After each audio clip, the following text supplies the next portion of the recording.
Hello everyone and welcome back to another tutorial. Today we're going to see how to add admins to your Facebook page.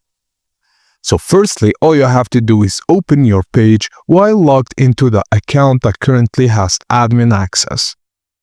Click Settings at the top of your page and then from the left sidebar, click Page Roles like Classic Pages or Page Access with the new Pages experience.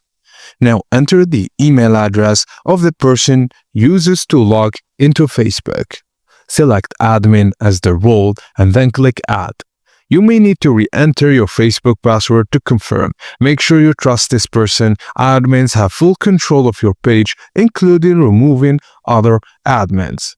So if you see pending next to their name, ask them to log into their Facebook account. Have them visit facebook.com/pages and look under Invite section. Accept the page admin invitation, and once accepted, they'll have full access. And if the admin role doesn't save, sometimes the role won't stick no matter what you do. All you have to do is add the person as a Facebook friend first, then try adding them as an admin again. This often resolves the issue.